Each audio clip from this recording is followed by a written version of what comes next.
Hey everyone, thanks for tuning into this new podcast called Be Kind of Rewind, where I interview celebrities from movies and TV we grew up watching, catch up and see how things are going with their lives and careers and just anything else going on as well. My first guest, he's been in acting since he can demand his own trailer. So that means he's grown up in the business, I guess. If people don't know what that means. But you can catch him in Adventures of Babysitting, Don't Tell Mom the Babysitter's Dead, Toy Soldiers, the Waltons, Little House on Prairie. It goes on forever. So I want to introduce my special guest, first guest to the show, Keith Coogan. Thank you for showing up. And the crowd goes wild. Oh, yes. I've told many of friends so far that who I'm interviewing, and they're just like, Kenny from Don't Tell Mom. I'm like, oh, you know it. You know it's happening. So, yes, this is a very special occasion. Again, thank you for coming out. I know you're feeling a little under the weather, so we're just glad that you're a trooper and come through. We're both rocking our Star Wars gear. Oh yeah, Death Star. I think I gotta go on and check out for the Death Star. So you got me on the search. Force is strong in this one. Very much, very much. So yeah, Keith, I've been enjoying your work since the '80s. You know, TV shows. You know, we're talking about Don't Tell Mom. You know, movies that you're most recognized for, but also TV shows that people may forgot or they saw you in it, but they didn't know it was you for some. You're so young at the time. You've grown up in the business. But one of the things growing up as well, I used to watch Nick at Night all the time, and the Addams Family is part of that lineup too. And of course, it had your grandpa, Jackie Coogan. I think we should turn the other cheek. No, when people insulted me, I always turned the other cheek. Well? I ran out of cheeks. Which, you know, tell me a little bit about Jackie. Like, how was it growing up with the grandpa in the business? Well, he was a rascally old grandpa who had inarguably reached the top of the industry. I mean, he was the world's biggest child star, the world's first film child star in English, at least. There was a young French boy that had started movies first, but we won't get into that. Chaplin really brought him to the world stage and then let him go as well. Chaplin had said he wasn't going to use the kid character anymore and basically gave it to my family to use. So my great-grandparents were producing films that were direct knockoffs of the kid, the orphan, the child, the Beck's Bad Boy. I mean, is it a knockoff back then? When it's that far back, it's almost looks like an early homage, maybe. Yeah, it's you know, if zombie series are big, then make another zombie series. But this was post World War I, and so orphans were big, and the cute little kids on screen were more amazing than well-trained dogs. So my grandfather started in basically the family business. My great-grandparents had done vaudeville, and so I had basically joined the same industry that my family has been doing for generations. If your grandfather made shoes, you might make shoes too.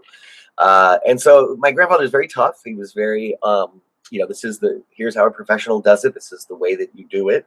Not how to act, just how to be on time and know your lines and really basic stuff.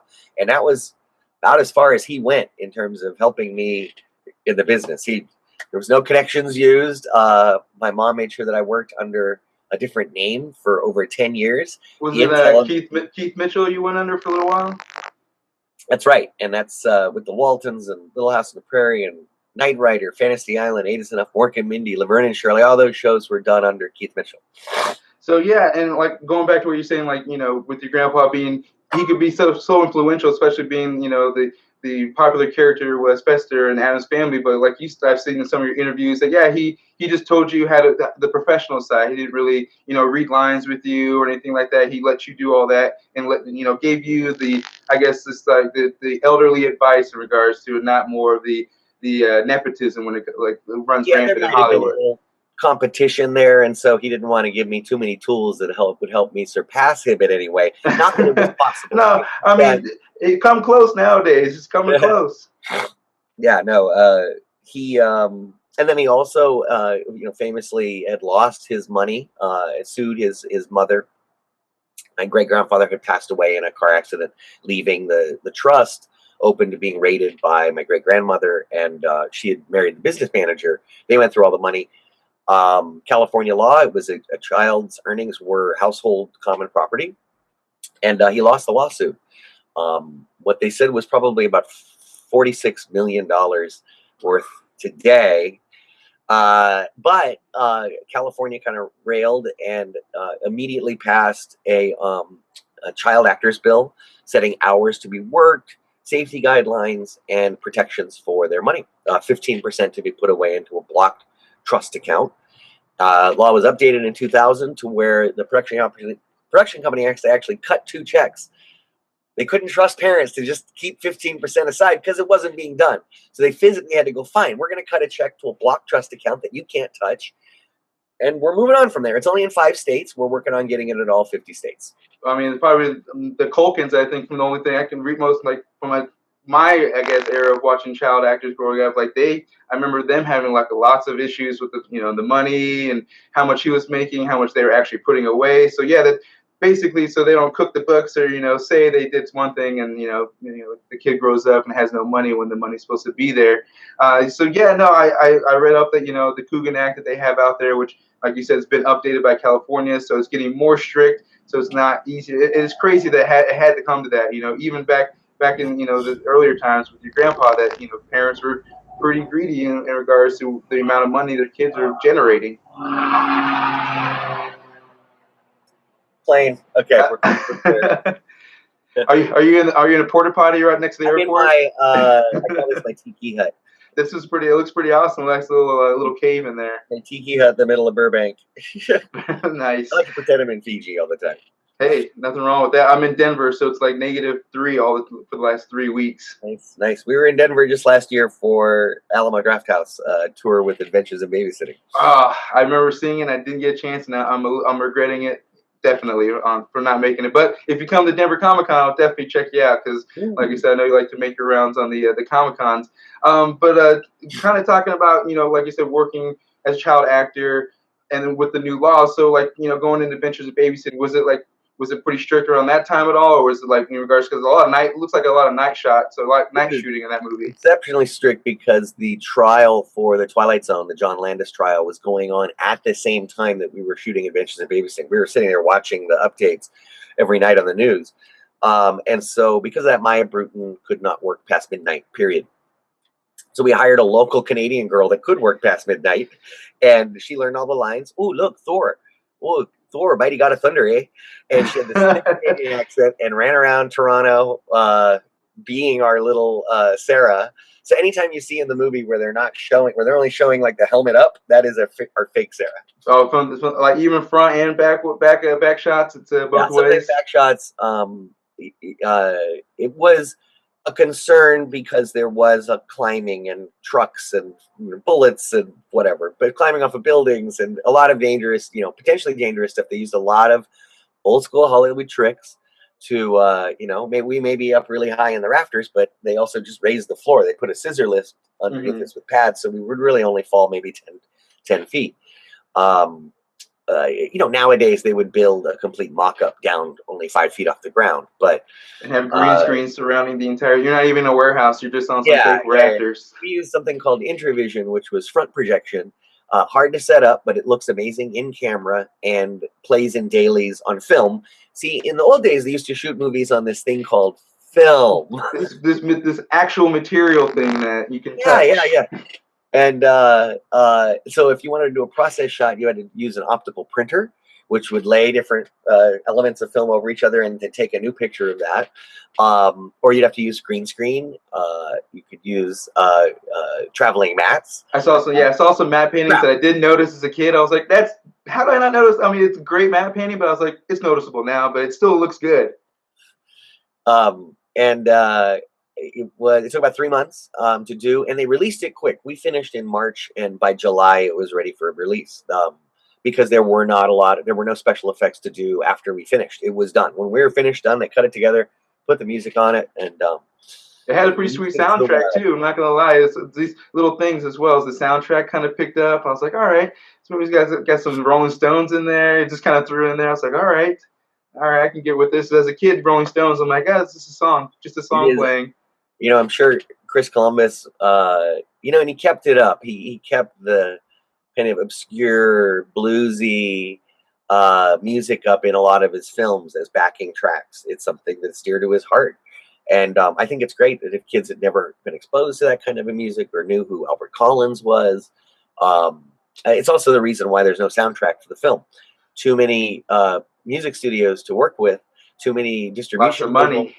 Yeah, we're talking 12 different places you have to go to get the rights. And you mentioned the Rolling Stones, the Gimme Shelter. They used just the first opening bars of Gimme Shelter, and just that part of the clip without Mick Jagger's voice, because they cut it right before he starts singing. Just that part cost more than me and Anthony Rapp's salary combined for the film. Well, it was worth it. I mean, it's a great effect. Yeah, it just adds, like I said, just adds the layer of the soundtrack that's not, like you said, it's not released, but get to enjoy it during the movie. So yeah, I was just wondering. I figured, like you said, with the Twilight Zone trials going on, like that was a crazy story on itself in regards to they're already working past the hours they're supposed to and things like that, and on top of that, so yeah, doing wild stunts they shouldn't have done. A director, there's lots of things saying that there's miscommunication on the set, and I prefer to believe that there was miscommunication on the set rather than somebody pushing safety boundaries. The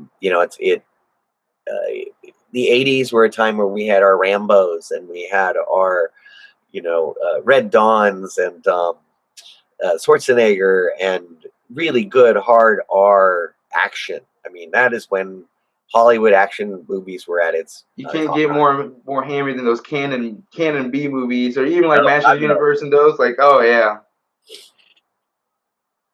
So yeah, like I was saying, like I just always thought that once I heard about the Twilight trials or how that all went down, how it affected child actors, and I guess like you said, just cut off a certain time they can act, and then also just kind of keep things a little more strict in regards to stunts and things they do now. So a lot has changed since then, but like I said, it was just a weird time. It was right at the same time you guys were shooting. But some other stuff that other things you were involved in was the show Gun Shy. For a little bit, you worked with Dick Van Dyke. How was that? Or not on that one, but on Super Train. Kind of work on those sets in the similar areas, I guess. Barry Van Dyke worked on Gun Shy, his son. And Dick I worked with 3 times on Super Train, which was terrible. Brandon Tartikoff ABC series that lost millions of dollars. Debuted to terrible ratings, is practically unwatchable, but it's, it had the big bus. Well, this was a train that had a swimming pool and elevators and dance floors and hair parlors, and it was bizarre. And it was like so was an expensive set, I imagine, to put all that kind of make it look like it's something. In the Sony MGM sound stages, the same sound stage that they built Hook, the pirate village in Hook, same sound stage. Nice. Now and then, so when you worked on Gun Shy, how was it like going on like the Wild West like back lots that they had all set up as a kid too? Like I always dreamed of going on. I haven't been to Universal any of those yet, but I'm going to. But like, how was it as an actor going on and be like, I have to make believe it's going to be a little easier, I guess. Acting's going to be a little bit easier. Total heaven as a kid to be on. This was in this case, it was the Disney backlot. They had a Western town. You can see it in the movie Hooper. When they do a Wild West stunt show in Hooper, and it's actually the Disney backlot that got torn down and it is now a parking structure. But you can see the entire layout online. Somebody had taken some good archival footage of the backlots, and this is something I used to romp over to the general store and then run over to the Western Union and then go over and visit the jail, and naturally, and we're still doing like 3 hours of school a day per SAG rules. So your playground is just basically running around through all the sets and things like that. Playing with breakaway glass and like fake rubber barbed wire because they had all these great prep balsa wood stuff, and it was heaven for me because I was a film nut. I loved being on sets, and the more elaborate the production, the better for me.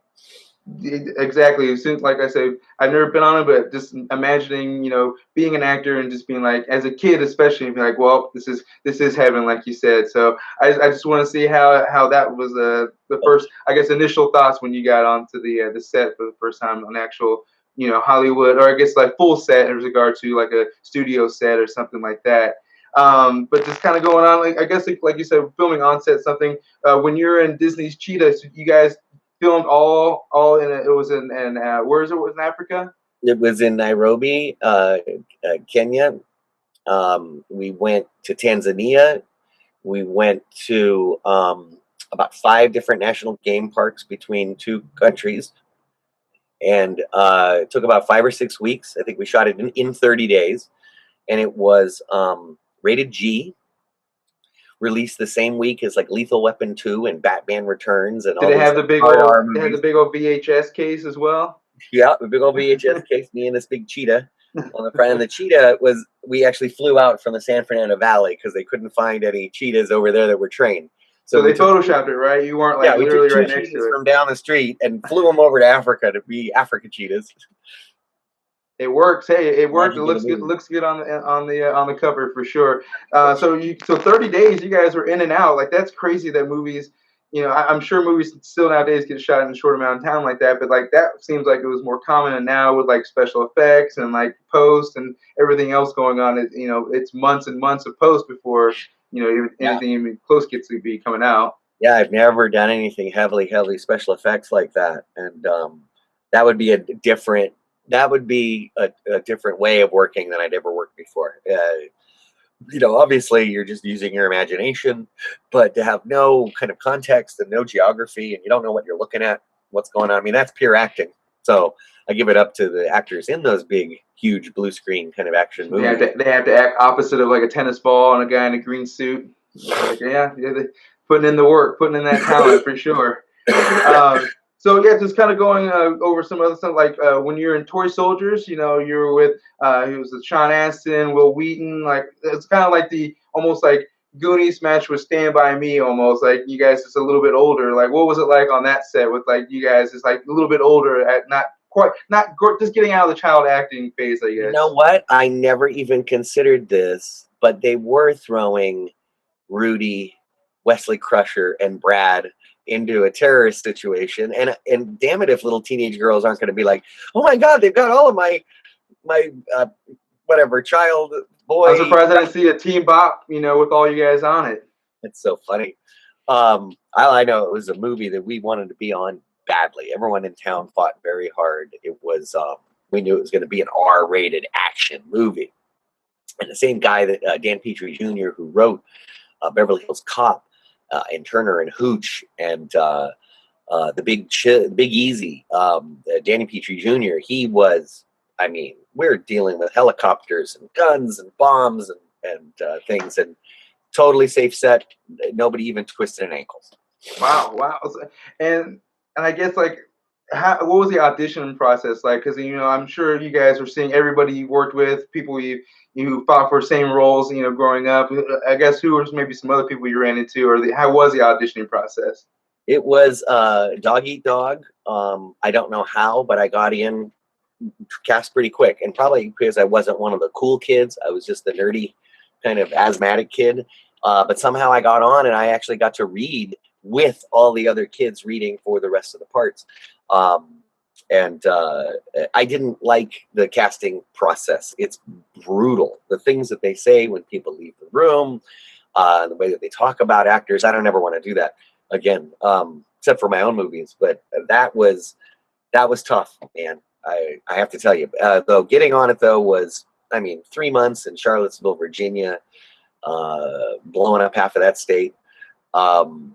It was a big movie. It was a really big movie. They built Lou Gossett Jr. as well, right? What's that? Good old Lou Gossett. Good Lou. Love Lou. Total pro, because we used to say, Lou, did the check clear? Okay, Lou will be on your project. But he's not going to give any less than he did on Officer and a Gentleman. That's the thing. Yes, Lou may do some pretty cheesy movies, but he's never cheesy in them. I don't care what anyone says about Iron Eagle. I'll fight him to the death. People are like, it's just a rip-off Top Gun. I'll punch him in the face. Dude, did you see the rip-off called Black Angel? No, I didn't. Which one? Oh, you got to see this. Okay, so it's a pilot that gets like suicidal, and he takes over like a MiG-28 that has lethal nuclears on it, so he could like the bringer of death. And it's made along the time that they made those Iron Eagle movies.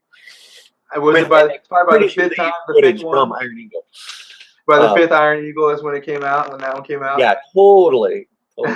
So what was this like behind the scenes? You guys Were you guys running around with each other? Were you kind of separate? Did you guys stay like in the same, like sleep and like stay in the same areas? We were all staying in the same hotel, so we definitely got into trouble there. Um, they did try to make us all stay over in the school when we had started production. They wanted us to feel like students, like under the rules, and I said, no, I'm going to be back at the hotel. I'm not going, because they kind of sprung it on us, and I'm like, this is a movie with guns and helicopters, and I really don't think there should be any like springing it on anybody. So thanks for like 4 o'clock warning that tonight we're going to be spending the night at the school, because I'm not doing that. Sorry. So I didn't, and I didn't. I think it helped me stand out a little bit from them. I wasn't quite in their clique.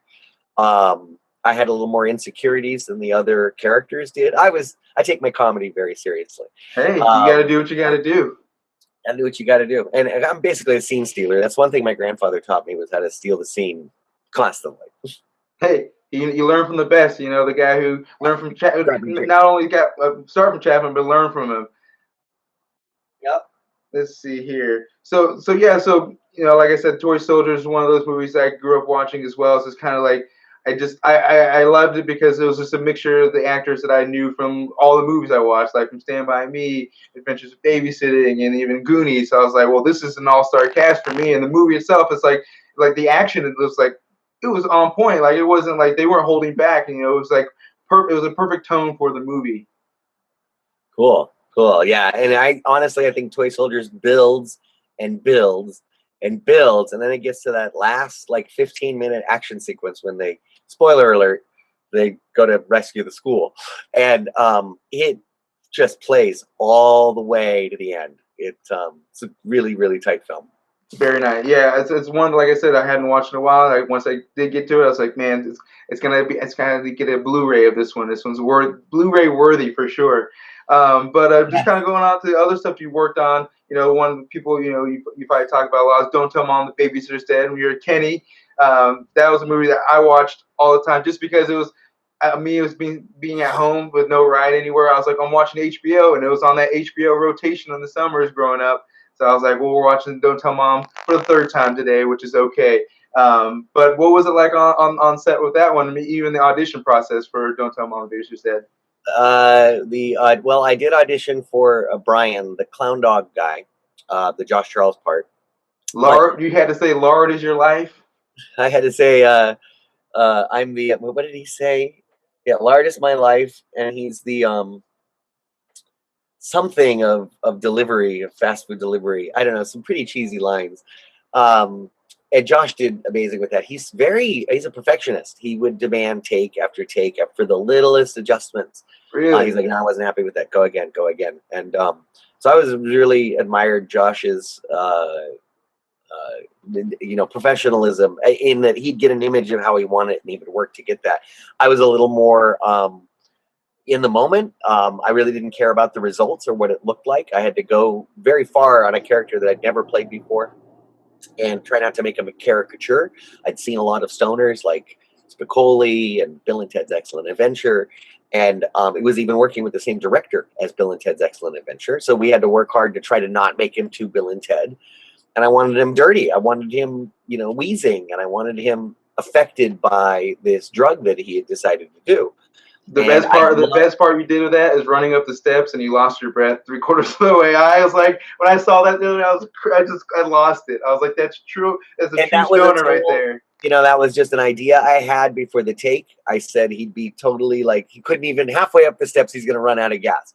And Steven said, sure, go for it. And I did it. And it's weird. It took a while for that laugh to get there. When it first came out with audiences, some audiences would laugh and some audiences wouldn't. But now after a while, over the years, it's built that gag does get a laugh. I'm proud of that because that was something I said, well, let's see what this looks like, and just tried it. I was totally one of them. Like as a kid, I was like, oh, that's funny. He just ran out of breath. And then now I know why he ran out of breath. So yeah, you can live life a little bit, you understand. That's really cool. And my sister, she would disown me if I didn't ask. But she wanted to know, growing up, she had a crush on him, but before, the tragedy of Christopher Pettier, I think I'm saying his name right. How was it working with him? Did you guys stay in touch afterwards? I know he had a tragic death, at an early age. We were, the IMDb trivia says that there was issues on the set and they had to reshoot stuff or like cut stuff out. That's BS. At least from my point of view, and I was basically on set every day. I never saw anything like that. He was in school every day with the rest of the kids, with Danielle Harris and Robert High Gorman, and was dear friends with Christina. She just had the cutest little crush on this little boy. It was cute. It was like a big sister thing. And I think him and Danielle Harris stayed friends for a while after that. They remained on and off here and there. And, you know, she'd give updates. He's looking good or he's not looking good, et cetera, et cetera. Tragic loss. And, you know, he's not the first, but hopefully he's one of the last that we lose in this business. There's no, you know, I can't attribute it to the industry because there's plenty of people I know that are not in the industry that can suffer from addiction or depression. You could lose a number of reasons. Pills have killed all of my friends. Pills. Yeah, big pharma. They don't want you to know that, but pills kill people. Everybody that drinks or does this or that or whatever, they're fine. Okay, they're alive. Okay, but the pills, that kills people. So don't do pills. Hey, Hillbillies. The more you know. I'm going to put the more you know right after that. The more you know about drugs.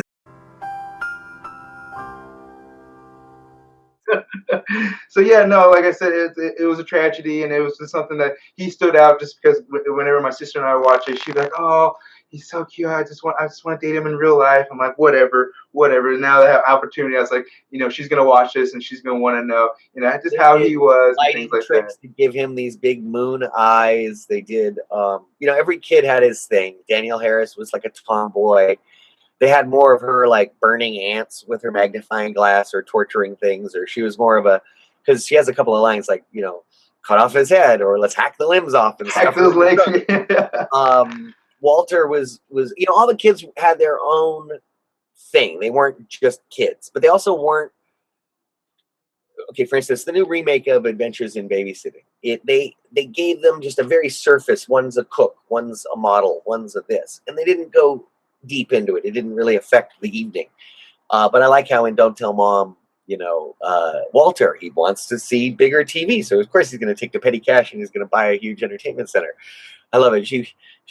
I bought a pair of boots. You bought a home entertainment center. I bought a pair of boots and a magazine. Yeah.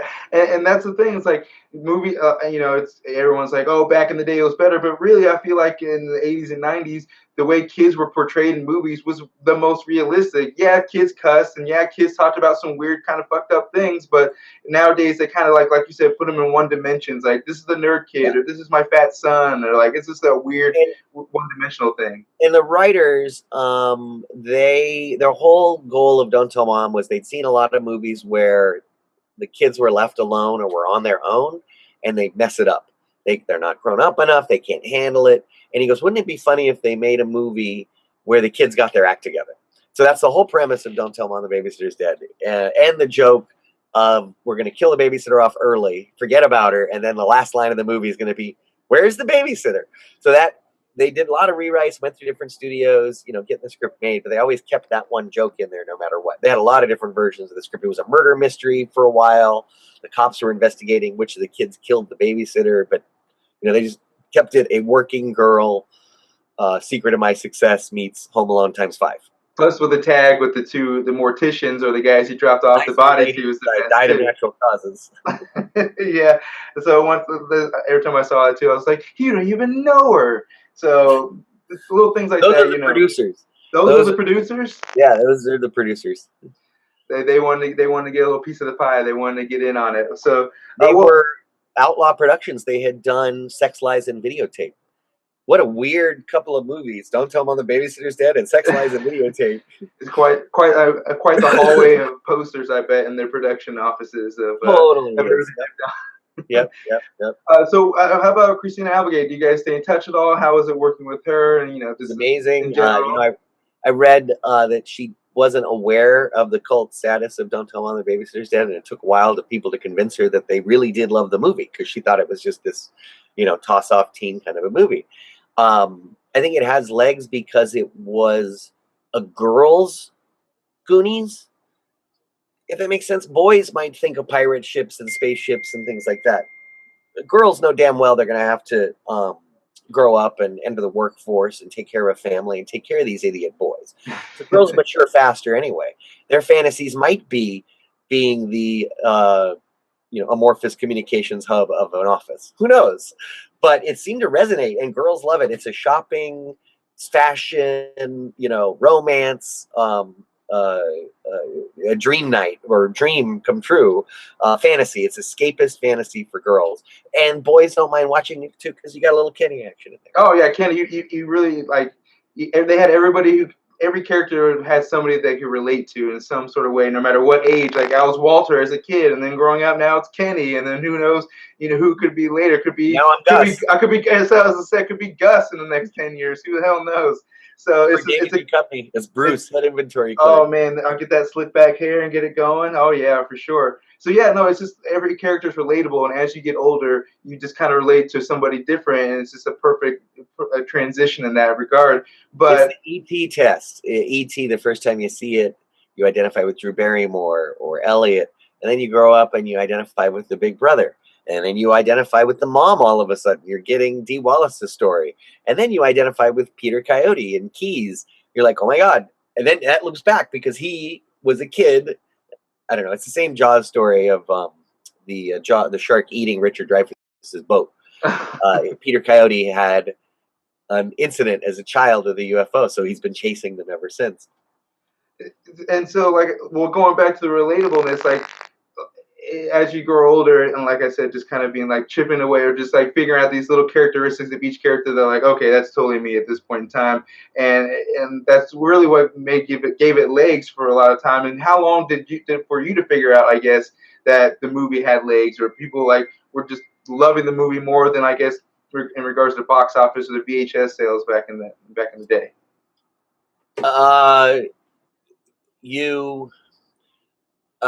Films were more of a moderate gamble. You could have, because they only cost $8, maybe $12 million to make, and a big budget movie back then was like $40 million, and it was unheard of to spend $100 million on a movie. So the risks were mitigated. There was a true factory system.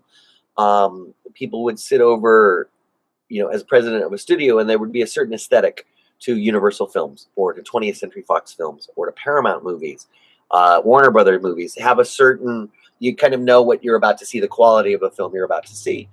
And so I always like to tell people I was in all of the good movies and half of the bad ones. You do wind up doing some stinkers. You hope it's not the last movie you've done. You always try to get more work while the other one's being put together and edited. You try to get onto another movie. Oh yeah, the classic cycle. You gotta have that one in the bank. On this now, yeah. You always have to have a lifeboat. But it's also, I think I'd like to say you're just drawn to the stories because, not necessarily every movie that you connect with do you get, but I don't think it's easy to get a movie that you don't connect with. So you'll have 100 actors, going up for it, and you'll have 5 of them that are like, this is my wheelhouse, man. This is in my pocket. I've lived this. This is my life. So those 5 are the real contenders. And one of them's got a funny ear. One of them's eyes don't match the dad. One of them, this one's not available in full. Oh, we're left with these 2. This one's too expensive. Boom, we'll take Keith. It's just the natural process of just selection. Yeah. The Hollywood natural selection process is how you just broke it down there. You've gone through so many auditions, and the process. Basically, what they're looking for, how to cater your acting to what they need. So, and then basically, like you said, the breakdown of how it all goes. So I guess talking more about some other things that you've worked on recently. You had done a monologue a day project where I watched some of those. I definitely enjoyed my fair share of them. So tell me about that one. That was a New Year's Day in the bathtub. I was thinking how I'd never learned a monologue for theater auditions, and I got Capricorn. I got it in my ass to go ahead and do one a day. So I filmed for a good year and a half. I filmed one almost every day. At first, for the first couple of months, I definitely put one up every day. And then I started running out of material. Honestly, there weren't that many short monologues for 30-year-old males. So I started stretching it and going for older or black or women or music, poems, whatever. It was fun. It was, you learn that you learn your limitations, your kind of boundaries. You learn that they're further than you thought, but you kind of know where they are. And it was a great process to work on my memory. I was worried about getting older and not being able to memorize lines. It's harder now, I have to honestly admit. So, wake up in the morning, pick a monologue, spend a couple of hours learning it, and then turn the camera on, do a couple of takes, pick the best one, and then upload it. And it was a good exercise. Yeah, like I said, it just goes to show, just kind of people who give some people some hope that you're like, hey, you just keep working on your craft in a different way. And like you said, doing that project, you learn things about yourself, things that you could maybe improve on in certain ways that you deliver things, or the way that maybe your eyes look and the way you said something. And I wasn't even thinking about this, but my manager seized on it as a great way to get me work. I'd get a call, somebody'd be interested in me, and they'd say, well, what has he done recently, or what does he look like right now? And my manager would be able to say, would you like to see what he looks like as of 10 o'clock last night? And be able to show my latest what this is, or it would be a specific comedy or a specific drama, and we could pick a clip that related exactly to that piece and send that in. They'd be like, what? I had just basically had auditions in the bank already. I just had done an Iago monologue and Shakespeare, and it wound up being the very next day I went up for Mr. Mayhem, the Progressive Insurance spokesman. And the Iago speech was actually the audition, and I had just learned it on my monologue a day. I didn't get the part, but it helped me nail that audition. Well, nice. Well, like you said, it's just helping practice and even getting some work without you having to do the full-on audition process.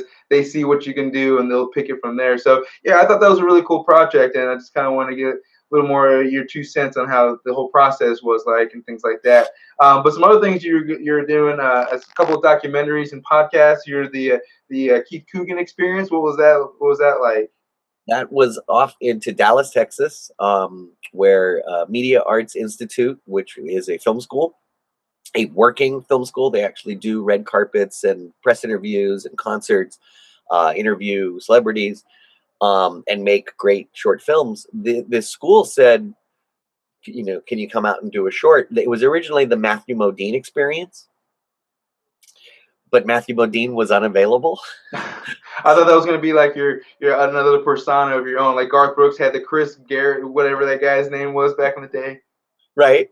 And so Matthew Modine wouldn't return their calls. So they were going to just block it where you just see the back of his head. And they're like, that's not really going to work. So they kept reaching out, and they reached out to me. I said, are you union? Because I don't work on any non-union projects. And they said, yes, we're union, and we've paid the money, and we got the thing. Okay, great. Flew me out, put me up. We shot 40 setups in 6 hours. It was a lot. I know. They had storyboards. It was one of the most organized sets I've been on in years. So it's just like from one set to the next, you're just like, okay, if we finish this one, you just jump right on over to the next one, ready? Yeah, it's a fun little half-hour piece. And it was my experiment in that new kind of improv comedy where they just kind of roll and you keep doing it and you keep improving like light. It's scripted, but I don't know. It was my first time doing that. I hadn't, done that kind of Judd Apatow style. And so I learned a lot doing it. But that was amazing. I was really proud of Keith Coogan Experience. Cool. Yeah, I'll put a link down if there's anywhere people can check it out online, or maybe they can order, purchase to watch it, or watch it on a website or anything like that. So we'll get that going as well. So another thing too, you worked on the call sheet as a podcast. You did a little bit of podcasting for a little bit. Are you still doing that too? Quaaludes. The call sheet, I just did that for a year. And it was in downtown LA, Skid Row Studios, a fully built out, high-tech studio that was very eclectic. The studio itself did shows on homeless and drug addiction and the arts in LA, music scenes. I took kind of the Hollywood beat, but I really didn't talk about stuff that Us Magazine and People Magazine would talk about. I would talk about the military-industrial Hollywood Trinity complex of propaganda and even toy soldiers. We had to have the Pentagon sign off on the ending of the toy soldiers. That it was so that exactly how the Pentagon would invade a school to rescue children. It was so that it was how the Pentagon wanted the public to think that the military would invade a school to rescue school children. Wow. So They reverse psychology, that thing.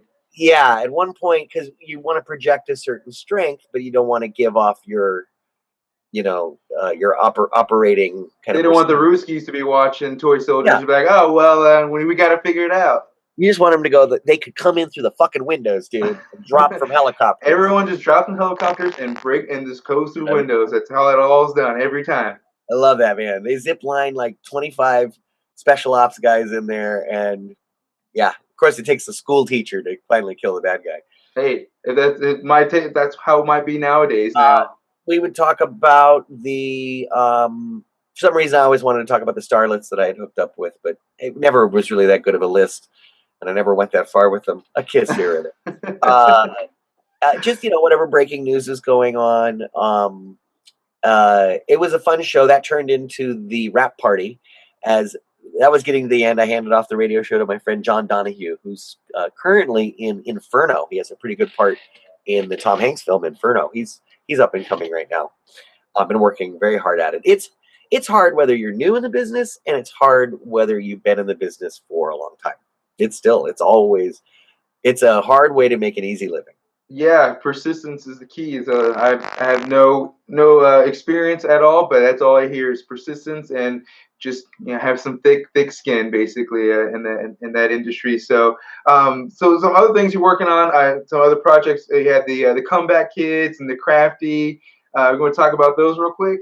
Yep, the Comeback Kids. My friend Ryan Paul James has done a web series on two white young boys that were on Different Folks. They were adopted by a black family on their 80s sitcom. They're now grown up and they're doing the autograph circuit and trying to deal with being adult child stars.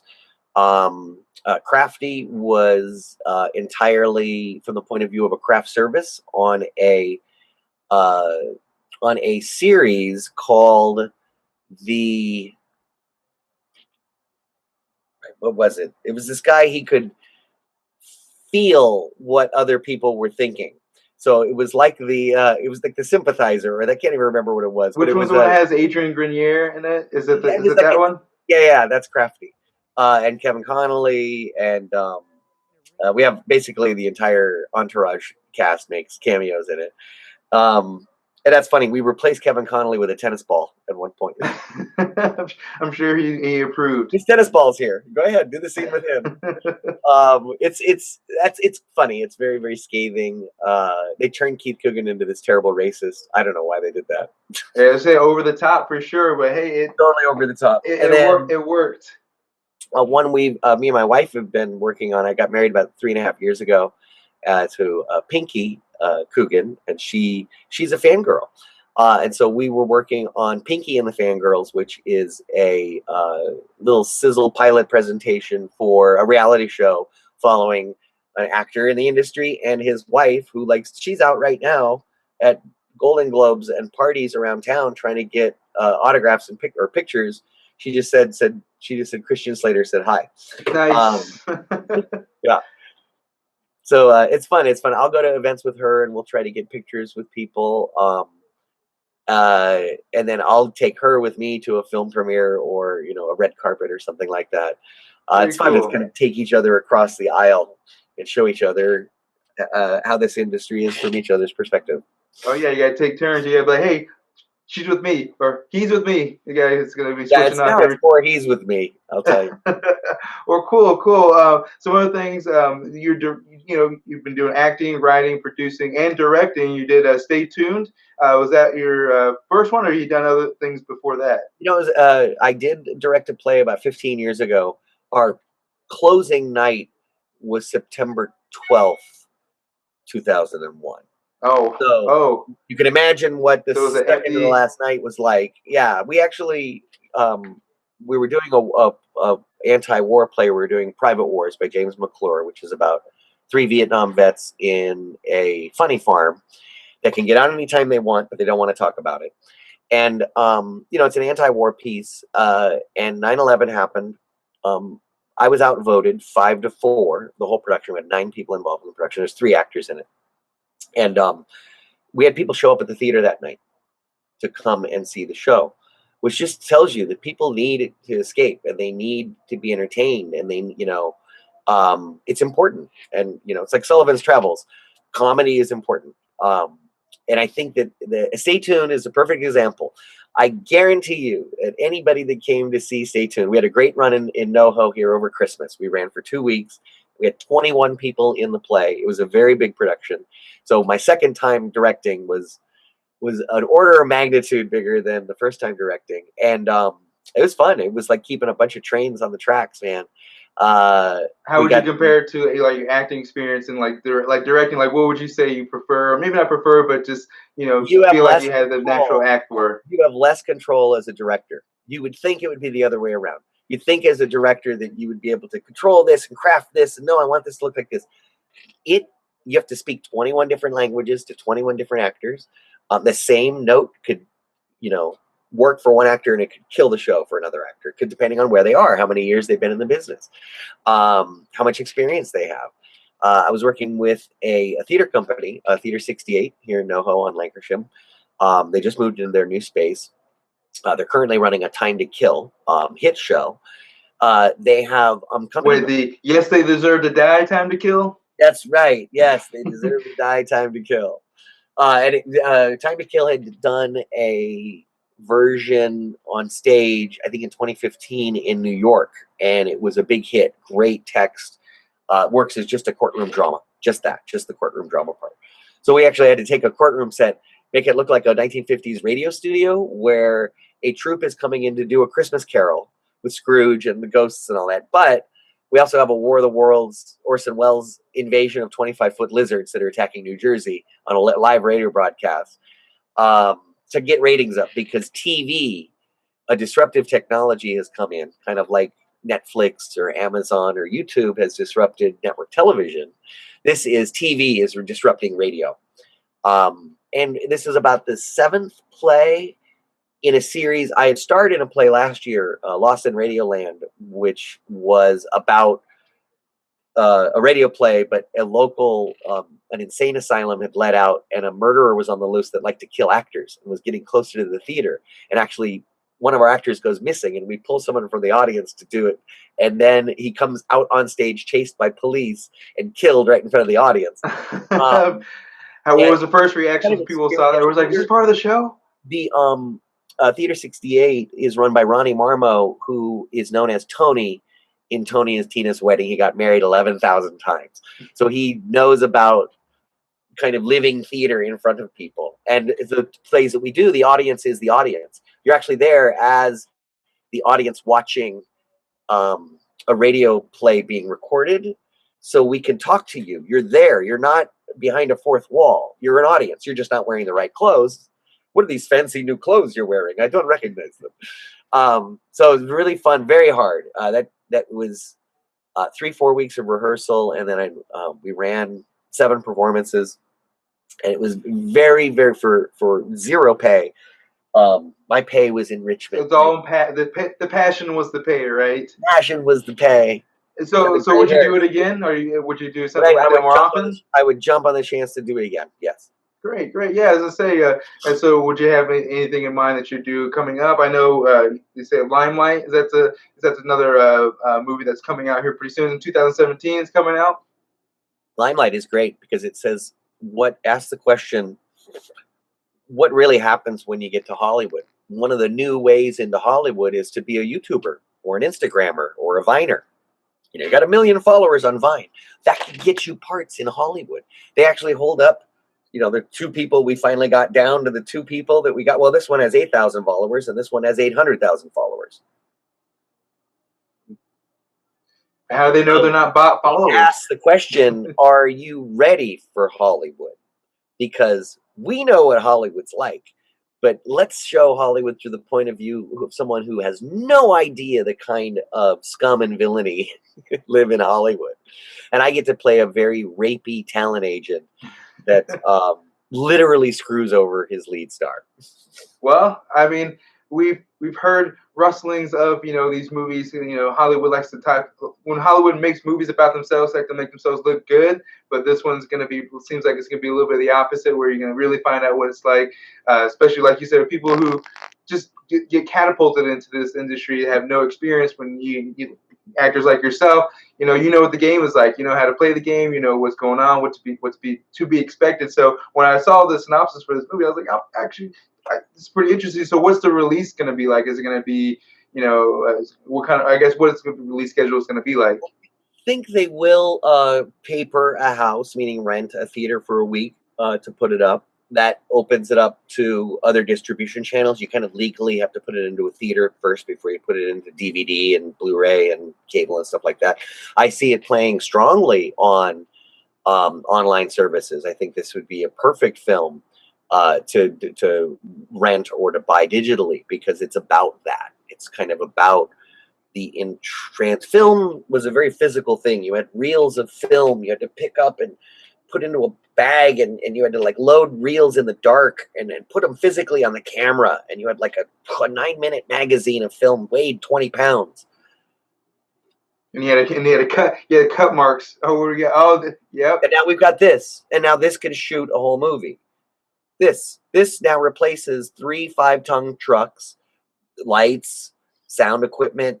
This replaces a crew of 100 people. This right here. This replaces a $250,000 Panavision Platinum camera, and it replaces the $500,000 dolly that it sits on. You could do image stabilization. You can get a little drone and do helicopter shots. So everyone now understands the language of film, and now they've made it possible for everybody to kind of capture that. Everyone knows what an over the shoulder is and a 2-shot, and there's the cool walking shot from Reservoir Dogs or whatever. Look at Tarantino. Tarantino took things that he had seen in other movies and homaged them and built his own piece out of the body parts of his favorites. And so now you have a whole generation of an audience that has the tools to make Don't Tell Mom, or to make an Adventures in Babysitting, or to make their own pieces. Powerful time in the industry. It's really like seeing film being invented, or seeing talkies be discovered, or seeing color film for the first time, or seeing the transition to digital. Now we're seeing the transition to not only digital, but digital that can be created by anybody. Well, maybe Limelight will become like the PSA they'll show in schools to all those kids who are like, okay, for all you kids who think you have a lot of followers, here's a movie.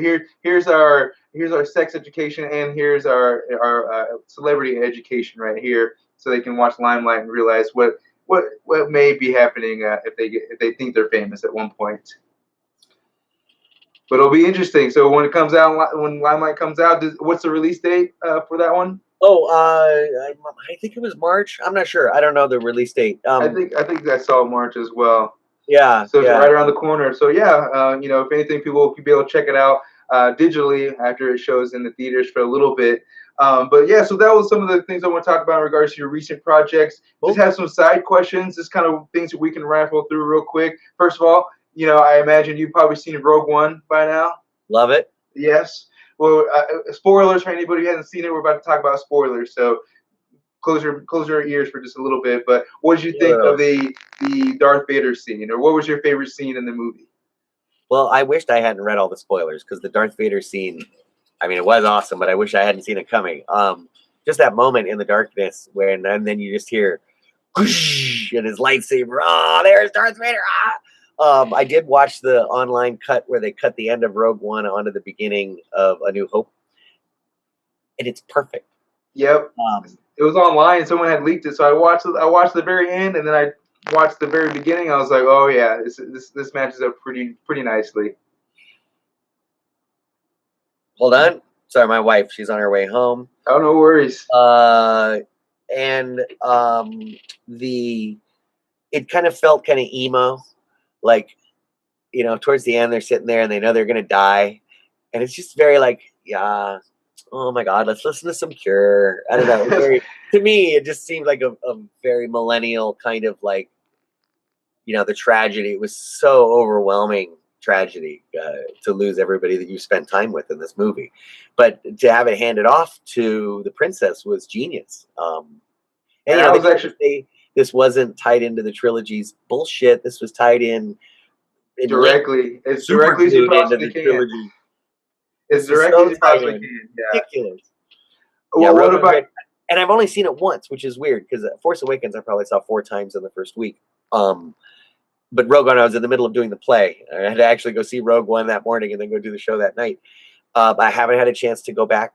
We just got done with Dallas and everything. Now I'm gonna take a minute and go see Rogue One again. Now you got some movie free time. Yeah, I actually didn't think I'd care so much about K2SO dying. He was probably the one I was the most sad about when he died. I was just like, man, they really got me to care. One. He's the first of the main characters to go, and they get you because if you cry over a robot getting killed, then they're gonna get you as soon as the humans too. That was a good one to make you sympathize for him. I love it when she shoots the other droid, and then it drops. And he goes, "You did know that wasn't me, right?" You knew that wasn't me. The audience I was with just lost it. That was probably one of the best lines, one of the best comedy lines in the movies for me when I saw that. And they didn't like ham it up. It wasn't too much. He wasn't trying to be too much like C-3PO. He was just being his own with a little bit of a dark humor, I guess you could say. He was Marvin the paranoid android with a little C-3PO, definitely, but with that lethal capability. It's a new personality that we loved. It was, maybe the theme of Rogue One is having your life co-opted for you. Is that sometimes things are written in the stars. There is a fate that must be given, and yet they said that these were the characters that none of them were born into the Jedi way or the fate. These are just regular people like us. Well, actually, no, their fate was written in the stars. And so maybe people are forced to be people that they wouldn't have been under. So the K2SO is a perfect example. He has a different personality. He was liberated by being, reprogrammed. And if that's being reprogrammed by Saw Gerrera or being reprogrammed by, who is the bad guy? Krennic. He was even seduced by Grand Moff Tarkin because he was under the illusion that it would be his station. And that's just, mad power running away with you. I love, they did a great essay recently on how the dark side doesn't make any sense. Yeah, it's cooler and they got cooler outfits and cool force skills and stuff, but there's always this competition, this power to be the most powerful one. And the closer you get and you start winnowing out all the competition and dealing with, the good guys, and you get just a couple of bad guys to the end point, they're going to start turning on each other and really show that power corrupting completely. Yeah, it was nice to see the inner workings of the Empire and how, like you said, everyone's just trying to get to the top. Even in the previous Star Wars, you get to see everyone get choked out by Vader and someone takes that spot. So they're just waiting for the next guy to get choked out so they can take that spot. What did you think of the line when he said, try not to choke on your ambitions? At first, I was just like, man, but then I thought about it. I was like, that's totally Darth Vader. Like in the previous movies, he's had his one-liners. Granted, there's a little more hammier than the other ones, but I think it fits in line with it. So at first, I wasn't fully on board with it, but I've seen it about 3 times now. Yeah, I do enjoy it. It fits the moment perfectly for Darth Vader. My opinion is they're turning Darth Vader into a Rambo, a Commando. They're making him an 80s icon with the one-liners and the kind of shortcut to how evil and powerful this guy is. And so dropping a one-liner just kind of took me right back to those 80s movies where the bad guy would do that.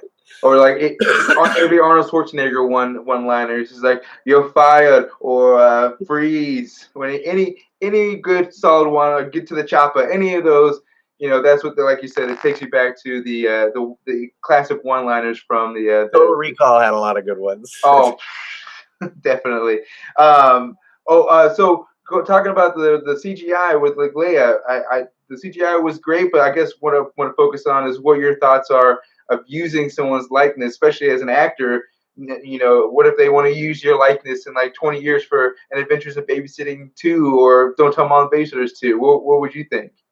Well, in California, they have to negotiate with all performers' estates for 75 years after they die, and that's without doing anything. Robin Williams' case, he added a 25 years that they can't do anything with him for 25 years for profit. So they could probably use Robin Williams' likeness in some public service announcements or nonprofit ways, but that would still have to be negotiated with the estate, and I'm sure they have clear instructions on what to do and what not to do. Weird. There's Grand Moff Tarkin's estate, Peter Cushing's estate, gave permission to use his image and likeness from episode 4 and to use other archival footage from other movies to try to get as close as the look that they could. And an imitation of his voice. It was another actor doing his voice, but it was still close enough imitation. In California and in other states, but California has the strongest. It's called life rights. You have the right to your likeness, your name, your image. So I can't just go promote. Watch tomorrow, Tom Cruise. We're going to talk about Tom Cruise tomorrow. You can't, because he owns the rights to using that for advertising purposes. I could talk about Tom Cruise on the show tomorrow, but I couldn't. I'd have to say, guess what big star we're going to talk about tomorrow? You see headlines like that all the time. You'll never guess which star. That's because they can't use that to advertise an upcoming article or a clickbait. That's why it's always questions, because legally they can get around it. So I say I would love it. Oh my God. Actors die to get parts, and to get a part after you die, that's fantastic. That's true, I guess. Yeah. Personally, I don't have a problem with it. I mean, we did sell my grandfather's likeness for a Doritos ad. They had Doritos ad in the 90s, and they had Uncle Fester eating Doritos. Hold on. Oh, tacos. Ooh.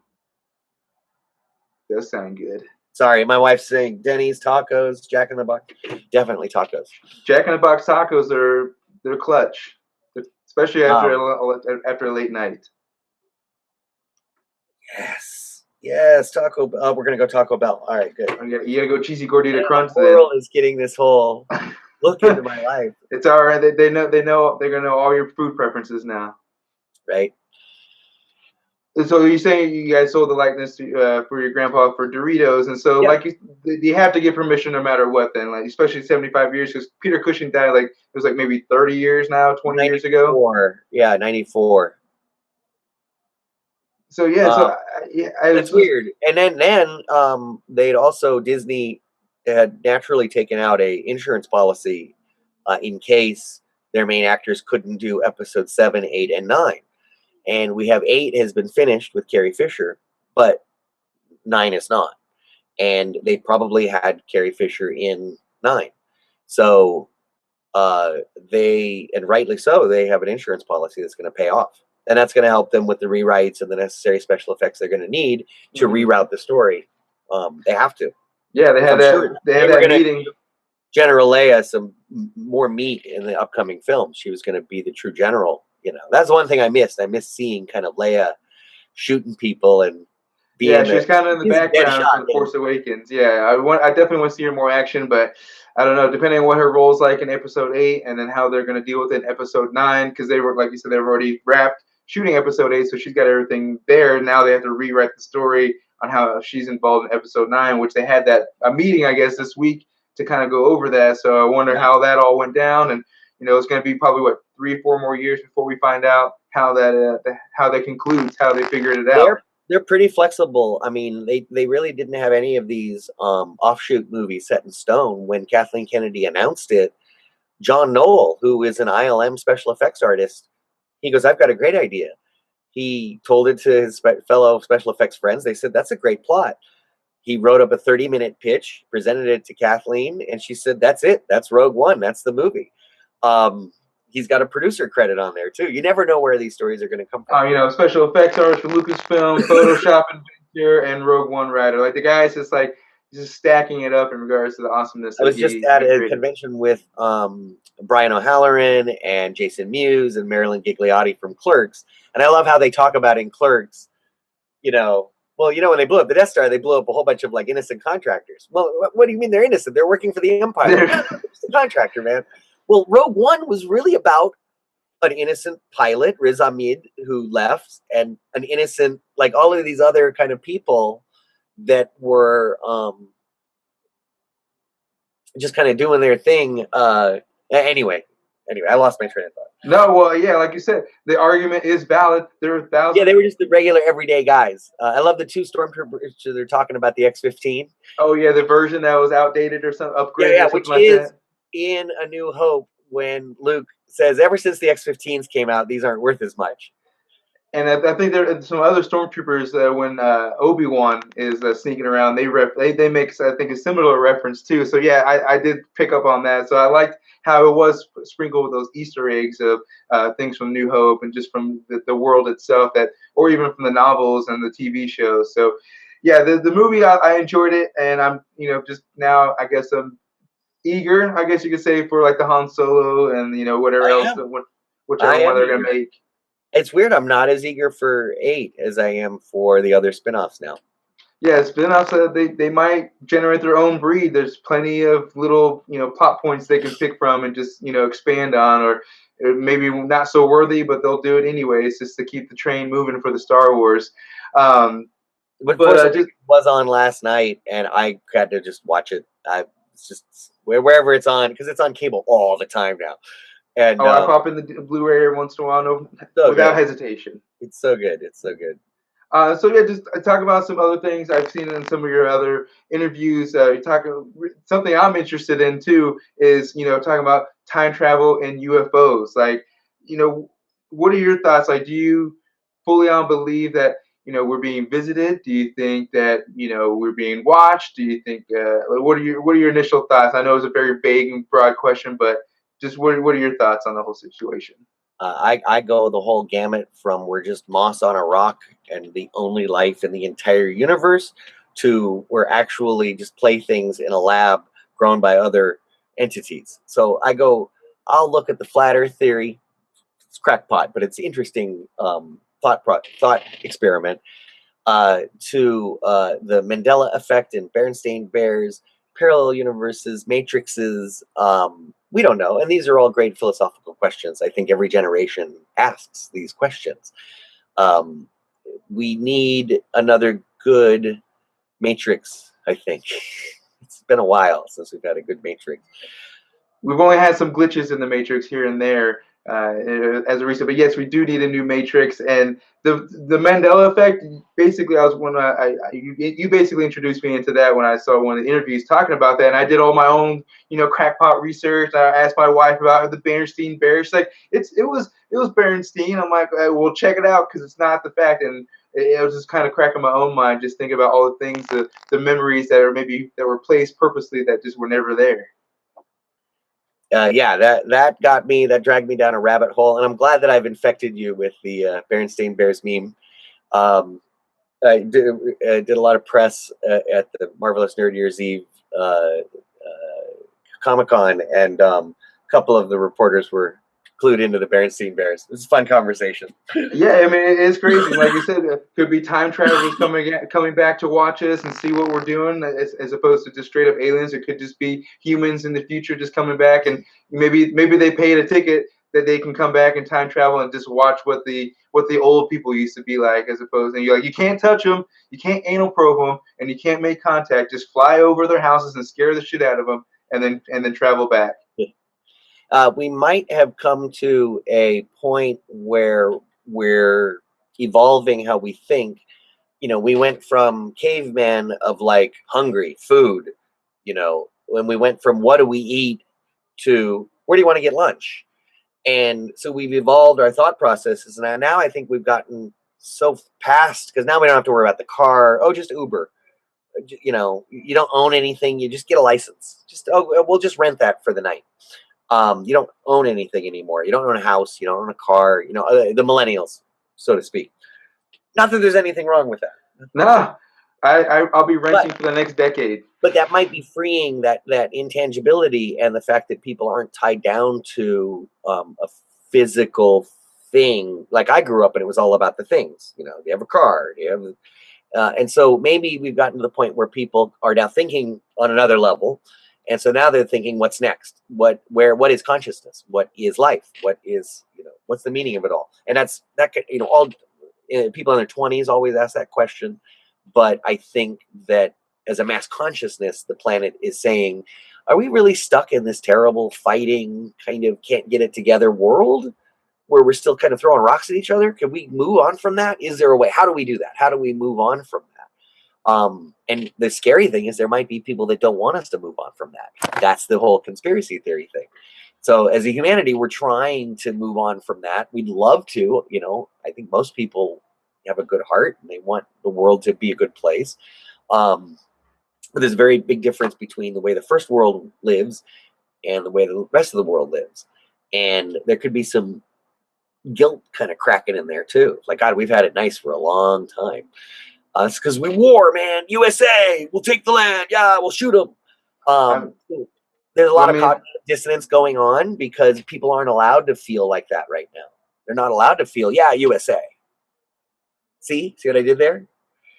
So we don't know where we're going. The future is really unwritten right now. And I don't know, maybe that's why a lot of those questions are coming up and people are questioning the framework of the world. I mean, like you said, it's a rabbit hole right there. Like you just kind of think like, what's holding us back from evolving? Whose agenda is it to keep us in certain aspect? Is it mainly usually boils down to profits and money, just like with the oil companies stopping people from buying, the electric cars or the solar panels and things like that. Like people who invented these awesome gadgets that are going to further our life end up going missing, and we never hear from them ever again. And things like that. What if it just wasn't ready for market? What if electric cars, that's great, but they hadn't had the battery efficiency yet. They hadn't kind of figured that out yet. And so what if instead of releasing it too early, the market was wrong for 100 mile per gallon, car. And that technology tanked or got bought by the wrong company. Maybe someone has tremendous foresight to trickle those when we need them. So maybe we're going to get into an economic situation with the petrodollar where they'll go, screw it. Here's the 100-mile-an-hour cars, and here's the electric and all that other stuff. Solar is still getting there. We're now at the point where solar is economically equal. It's just passing carbon fuels. It's just passed to where, in terms of economics, to where buying it and then the energy you get from it. It's literally right now as we speak.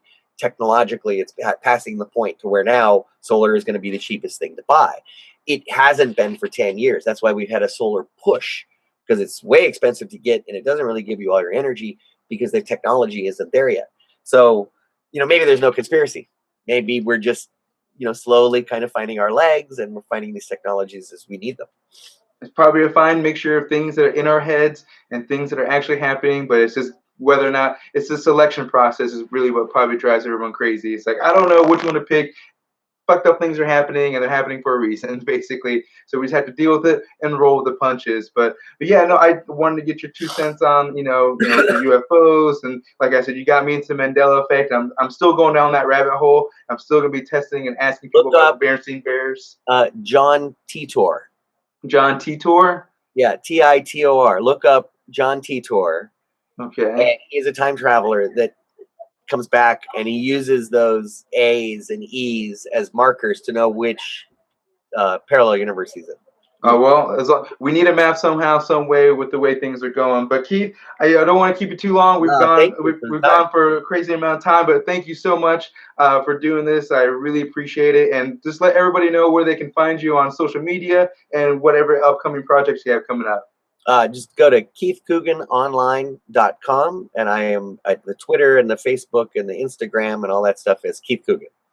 Awesome. Again, thank you. And everyone, you can find me, Search the Time Review, at Twitter, Instagram, and on YouTube as well. Thanks for tuning in to this episode of Search the Time Review, Be Kind of Rewind podcast. So stay tuned for the next episode. And thanks, everybody, and be excellent to each other. Be excellent to each other. If you thought this video was excellent, hit the like button. If you think this channel is excellent, hit the subscribe button. Follow me on Twitter, Instagram, and Facebook, and stay tuned as I put out videos every week.